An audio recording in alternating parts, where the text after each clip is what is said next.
சிவபெருமான் திரிபுரத்தை எரித்த கதை பற்றி இன்றைய பதிவில் பார்க்கலாம்.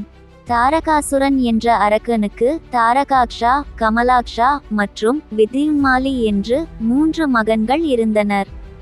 முருகப்பெருமான் தாரகாசுரனை கொன்ற பிறகு அவர்கள் மூவரும் பிரம்மாவை நோக்கி கடும் தவம் செய்தனர்.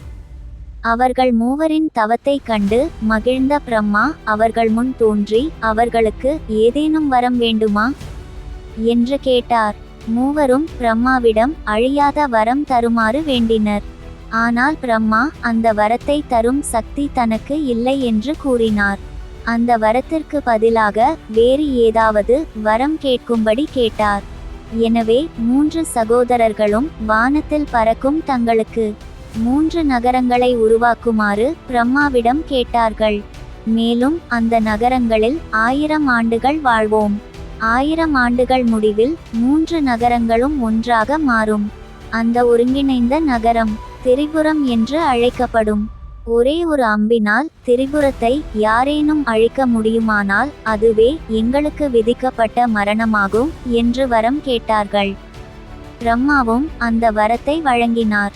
அரக்கர்களின் கட்டிட கலைஞரான மாயா அவர்களுக்காக 3 நகரங்களை கட்டினான். அவற்றில் ஒன்று தங்க நகரம், மற்றொன்று வெள்ளி நகரம், மூன்றாவது இரும்பு நகரம். தங்க நகரம் தாரகாக்ஷனுடையது, வெள்ளி கமலாக்ஷனுடையது, இரும்பினால் செய்த நகரம் வித்யுன்மாலியுடையது. இதற்கு பிறகு 3 சகோதரர்களும் பிரிந்து உலகம் முழுவதையும் ஒடுக்கத் தொடங்கினர். அவர்களின் கோபத்தால் தேவர்கள் பெரிதும் பாதிக்கப்பட்டனர். இந்த மூவருக்கும் பயந்த தேவர்கள் சிவபெருமானிடம் சென்றனர். தேவர்களின் வேண்டுகோளுக்கு இணங்க சிவபெருமான் அவர்கள் மூவரையும் கொல்ல ஒப்புக்கொண்டார். விஸ்வகர்மா சிவபெருமானுக்கு விண்ணுலக தேர் ஒன்றை கட்டினார்.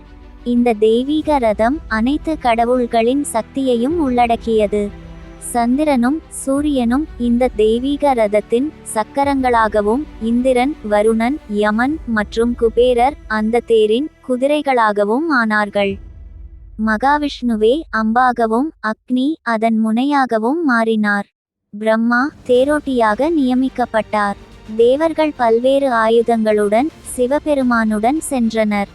சிவபெருமான் தனது சக்தியை பயன்படுத்தி 1000 ஆண்டுகளுக்கு காலத்தை முன்னோக்கி நகர்த்தினார். சூரியன் உச்சிக்கு வரும் நண்பகல் வேளையில் அபிஜித் முகூர்த்தத்தில் 3 நகரங்களையும் ஒன்றாக இணைத்தார்.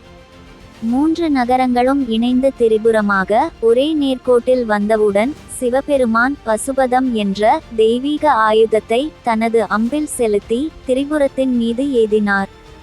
அம்பு ஒரு நொடியில் திரிபுராவை எரித்து சாம்பலாக்கியது. அரக்கர்கள் மூவரும் சிவபெருமானால் கொல்லப்பட்டனர். மேலும் இது போன்ற பதிவுகளை தொடர்ந்து பார்க்கலாம்.